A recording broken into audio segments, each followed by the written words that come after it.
ಪ್ರಶ್ನೆ 1. ಮಾಜಿ ಪ್ರಧಾನಿ ರಾಜೀವ್ ಗಾಂಧಿಯವರ ಜನ್ಮದಿನವನ್ನು ಸ್ಮರಿಸುವ ಸಲುವಾಗಿ ಪ್ರತಿ ವರ್ಷ ಸದ್ಭಾವನಾ ದಿವಸ್ ಅನ್ನು ಯಾವ ದಿನ ಆಚರಿಸಲಾಗುತ್ತದೆ? Option A 15 August, option B 20 August, option C 21 May, option D 31 October. ಸರಿಯಾದ ಉತ್ತರ ಆಪ್ಷನ್ ಬಿ 20 ಆಗಸ್ಟ್. ಪ್ರತಿ ವರ್ಷ 20 ಆಗಸ್ಟ್ ಅನ್ನು ಸದ್ಭಾವನಾ ದಿವಸ್ ಎಂದು ಆಚರಿಸಲಾಗುತ್ತದೆ. ಇದು ಭಾರತದ ಮಾಜಿ ಪ್ರಧಾನಿ ರಾಜೀವ್ ಗಾಂಧಿಯವರ ಜನ್ಮದಿನವನ್ನು ಸ್ಮರಿಸುವ ದಿನವಾಗಿದೆ.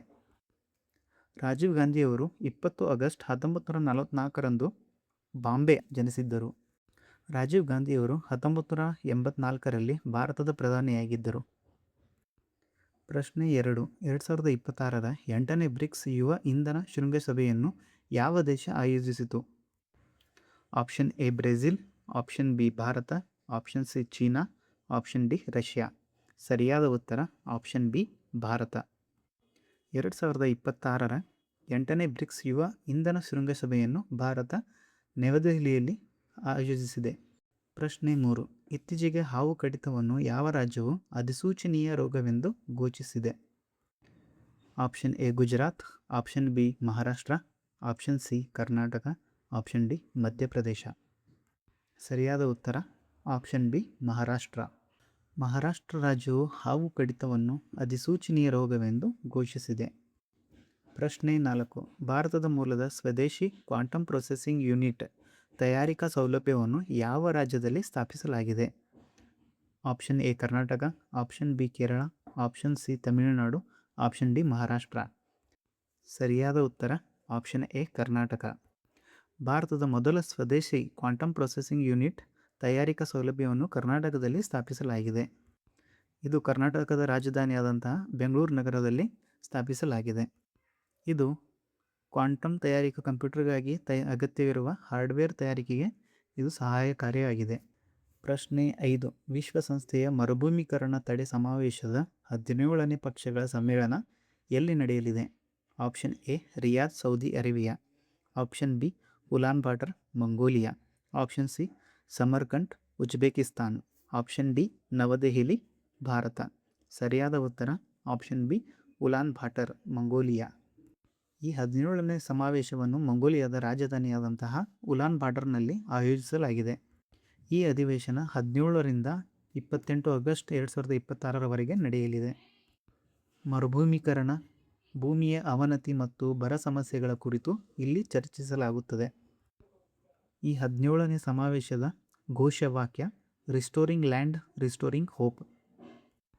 ಪ್ರಶ್ನೆ 6. ಸೃಜನ್ ರಕ್ಷಣಾ ಪೋರ್ಟಲ್ನ ಮುಖ್ಯ ಉದ್ದೇಶವೇನು? ಆಪ್ಷನ್ ಎ ರಕ್ಷಣಾ ಸಾಮಗ್ರಿಗಳ ಸ್ವದೇಶಿ ಉತ್ಪಾದನೆಯನ್ನು ಉತ್ತೇಜಿಸುವುದು, ಆಪ್ಷನ್ ಬಿ ಸಶಸ್ತ್ರ ಪಡೆಗಳಿಗೆ ಸಿಬ್ಬಂದಿಯನ್ನು ನೇಮಕ ಮಾಡುವುದು, ಆಪ್ಷನ್ ಸಿ ರಕ್ಷಣಾ ಪಿಂಚಣಿಗಳನ್ನು ಒದಗಿಸುವುದು, ಆಪ್ಷನ್ ಡಿ ಸೇನಾ ಅಭ್ಯಾಸಗಳನ್ನು ನಡೆಸುವುದು. ಸರಿಯಾದ ಉತ್ತರ ಆಪ್ಷನ್ ಎ ರಕ್ಷಣಾ ಸಾಮಗ್ರಿಗಳ ಸ್ವದೇಶಿ ಉತ್ಪಾದನೆಯನ್ನು ಉತ್ತೇಜಿಸುವುದು. ಸೃಜನ್ ರಕ್ಷಣಾ ಪೋರ್ಟಲ್ನ ಪ್ರಮುಖ ಉದ್ದೇಶ ಸ್ವದೇಶಿ ರಕ್ಷಣಾ ಉತ್ಪಾದನೆಯನ್ನು ಉತ್ತೇಜಿಸುವುದಾಗಿದೆ ಹಾಗೂ ರಕ್ಷಣಾ ಸಾಮಗ್ರಿಗಳ ಸ್ವದೇಶೀಕರಣಕ್ಕೆ ಒತ್ತು ನೀಡುವುದಾಗಿದೆ. ಈ ಸೃಜನ್ ಪೋರ್ಟಲ್ ಅನ್ನು 2020ರಲ್ಲಿ ರಕ್ಷಣಾ ಸಚಿವಾಲಯ ಪ್ರಾರಂಭಿಸಿತು. ಪ್ರಶ್ನೆ 7. ವಿಶ್ವ ಮಾನವೀಯ ದಿನವನ್ನು ಪ್ರತಿ ವರ್ಷ ಯಾವ ದಿನ ಆಚರಿಸಲಾಗುತ್ತದೆ? Option A 12 August, option B 15 August, option C 20 August, option D 19 August. ಸರಿಯಾದ ಉತ್ತರ ಆಪ್ಷನ್ ಡಿ 19 ಆಗಸ್ಟ್. ವಿಶ್ವ ಮಾನವೀಯ ದಿನವನ್ನು ಪ್ರತಿ ವರ್ಷ 19 ಆಗಸ್ಟ್ರಂದು ಆಚರಿಸಲಾಗುತ್ತದೆ. ಸಂಘರ್ಷ, ವಿಪತ್ತು ಮತ್ತು ತುರ್ತು ಪರಿಸ್ಥಿತಿಗಳಿಂದ ಬಾಧಿತರಾದ ಜನರಿಗೆ ಸಹಾಯ ಮಾಡುವ ಮಾನವೀಯ ಕಾರ್ಯಕರ್ತರನ್ನು ಗೌರವಿಸುವುದು ಇದರ ಉದ್ದೇಶವಾಗಿದೆ. ವಿಶ್ವಸಂಸ್ಥೆ ಸಾಮಾನ್ಯ ಸಭೆಯು 2008ರಲ್ಲಿ ಆಗಸ್ಟ್ 19ಅನ್ನು ವಿಶ್ವ ಮಾನವೀಯ ದಿನವೆಂದು ಅಧಿಕೃತವಾಗಿ ಗುರುತಿಸಿದೆ. ಪ್ರಶ್ನೆ 8. 3ನೇ ಮಗುವನ್ನು ಹೊಂದಿರುವ ಮಹಿಳಾ ಸರ್ಕಾರಿ ನೌಕರರಿಗೆ ತಮಿಳುನಾಡು ಮಾತೃತ್ವ ರಜೆಯನ್ನು ಎಷ್ಟು ದಿನಗಳಿಗೆ ವಿಸ್ತರಿಸಿದೆ? ಆಪ್ಷನ್ ಎ 180 ದಿನಗಳು, ಆಪ್ಷನ್ ಬಿ 270 ದಿನಗಳು, ಆಪ್ಷನ್ ಸಿ 365 ದಿನಗಳು, ಆಪ್ಷನ್ ಡಿ 730 ದಿನಗಳು. ಸರಿಯಾದ ಉತ್ತರ ಆಪ್ಷನ್ ಸಿ 365 ದಿನಗಳು. ತಮಿಳುನಾಡು ಸರ್ಕಾರವು 3ನೇ ಮಗುವನ್ನು ಹೊಂದಿರುವ ಮಹಿಳಾ ಸರ್ಕಾರಿ ನೌಕರರಿಗೆ 365 ದಿನಗಳ ಮಾತೃತ್ವ ರಜೆಯನ್ನು ನೀಡಿದೆ. ಈ ಯೋಜನೆಯ ಉದ್ದೇಶ ಮಹಿಳಾ ಸರ್ಕಾರಿ ನೌಕರರಿಗೆ ಹೆಚ್ಚಿನ ಬೆಂಬಲ ನೀಡುವುದಾಗಿದೆ. ಪ್ರಶ್ನೆ 9. ದೂರದರ್ಶನದ ಮಹಾನಿರ್ದೇಶಕರನ್ನಾಗಿ ಯಾರನ್ನು ನೇಮಕ ಮಾಡಲಾಗಿದೆ? Option A Reena Sonowal Kouli, option B Kanchan Prasad, option C Gaurav Dwivedi, option D Shefali Sharan. ಸರಿಯಾದ ಉತ್ತರ ಆಪ್ಷನ್ ಎ ರೀನಾ ಸೋನೋವಾಲ್ ಕೌಲಿ. ರೀನಾ ಸೋನೋವಾಲ್ ಕೌಲಿ ಅವರನ್ನು ದೂರದರ್ಶನದ ಮಹಾನಿರ್ದೇಶಕರನ್ನಾಗಿ ನೇಮಕ ಮಾಡಲಾಗಿದೆ. ಇವರು ಭಾರತೀಯ ಮಾಹಿತಿ ಸೇವೆಯ ಅಧಿಕಾರಿಯಾಗಿದ್ದಾರೆ. ಸಾರ್ವಜನಿಕ ಪ್ರಸಾರ ಮತ್ತು ಸರ್ಕಾರಿ ಸಂವಹನ ಕ್ಷೇತ್ರದಲ್ಲಿ ಇವರಿಗೆ ಅನುಭವವಿದೆ. ಇದು ಪ್ರಸಾರ್ ಭಾರತಿ ಅಡಿಯಲ್ಲಿ ಕಾರ್ಯನಿರ್ವಹಿಸುತ್ತದೆ. ಪ್ರಶ್ನೆ 10. ವಿಶ್ವದ ಅತ್ಯಂತ ಕಿರಿಯ ಚಾರ್ಟರ್ಡ್ ಅಕೌಂಟೆಂಟ್ ಆಗಿರುವ ಭಾರತೀಯ ಮೂಲದ ವ್ಯಕ್ತಿ ಯಾರು? Option A Nandini Agarwal, option B Vaibhav Mishra, option C Jyoti Rawat, option D Laxman Meyappan. ಸರಿಯಾದ ಉತ್ತರ ಆಪ್ಷನ್ ಡಿ ಲಕ್ಷ್ಮಣ್ ಮೇಯಪನ್. ಲಕ್ಷ್ಮಣ್ ಮೇಯಪನ್ ಅವರು ವಿಶ್ವದ ಅತ್ಯಂತ ಕಿರಿಯ ಚಾರ್ಟರ್ಡ್ ಅಕೌಂಟೆಂಟ್ ಎಂಬ ಸಾಧನೆಯನ್ನು ಮಾಡಿದ್ದಾರೆ. ಅವರು 16 ವರ್ಷ ಮತ್ತು 141 ದಿನಗಳ ವಯಸ್ಸಿನಲ್ಲಿ ಈ ಸಾಧನೆಯನ್ನು ಮಾಡಿದ್ದಾರೆ. ಇವರು ಮೂಲತಃ ಭಾರತೀಯರು. ಇವರು UAEನಲ್ಲಿ ನೆಲೆಸಿದ್ದಾರೆ.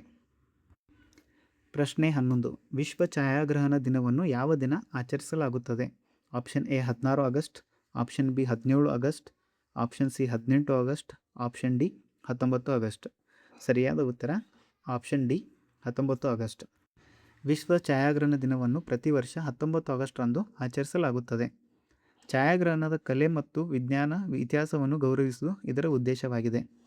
1839 ಆಗಸ್ಟ್ 19 ರಂದು ಫ್ರೆಂಚ್ ಸರ್ಕಾರವು ಡಾಗ್ಯುರಿಯೋಟೈಪ್ ಛಾಯಾಗ್ರಹಣ ಪ್ರಕ್ರಿಯೆಯನ್ನು ಜಗತ್ತಿಗೆ ಪರಿಚಯಿಸಿತ್ತು. ಪ್ರಶ್ನೆ: ಆಗಸ್ಟ್ 2026ರಲ್ಲಿ ಆಚರಿಸಲಾದ ಓಣಂ ಯಾವ ರಾಜ್ಯದ ಪ್ರಮುಖ ಹಬ್ಬವಾಗಿದೆ? Option A Kerala, option B Bihar, option C Tamil Nadu, option D Madhya Pradesh.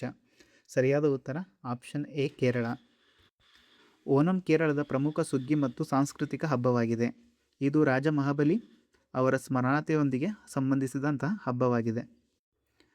ಪ್ರಶ್ನೆ 13. 2026ರ ಏಷ್ಯನ್ ಜೂನಿಯರ್ ಚೆಸ್ ಚಾಂಪಿಯನ್ಶಿಪ್ನಲ್ಲಿ ಓಪನ್ ಬ್ಲಿಟ್ಜ್ ಪ್ರಶಸ್ತಿಯನ್ನು ಗೆದ್ದವರು ಯಾರು?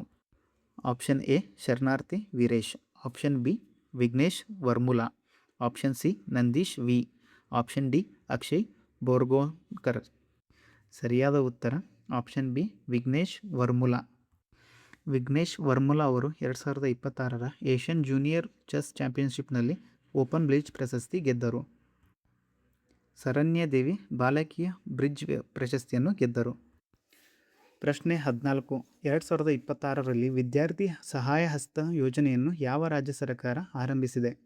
Option A Karnataka, option B Maharashtra, option C Odisha, option D Tamil Nadu. ಸರಿಯಾದ ಉತ್ತರ ಆಪ್ಷನ್ ಎ ಕರ್ನಾಟಕ. ಕರ್ನಾಟಕ ಸರ್ಕಾರವು ವಿದ್ಯಾರ್ಥಿ ಸಹಾಯ ಹಸ್ತ ಯೋಜನೆಯನ್ನು ಆರಂಭಿಸಿದೆ. ಈ ಯೋಜನೆಯನ್ನು ಮುಖ್ಯಮಂತ್ರಿ DK ಶಿವಕುಮಾರ್ ಅವರು ಸ್ವಾತಂತ್ರ್ಯ ದಿನಾಚರಣೆಯ ಸಂದರ್ಭದಲ್ಲಿ ಪರಿಚಯಿಸಿದರು. ವೃತ್ತಿಪರ ಕೋರ್ಸ್ಗಳಲ್ಲಿ ಗ್ರಾಮೀಣ ಕೋಟಾಗಳಿಗೆ 7.5% ಮೀಸಲಾತಿಯನ್ನು ನೀಡುವುದು ಇದರ ಮುಖ್ಯ ಉದ್ದೇಶವಾಗಿದೆ.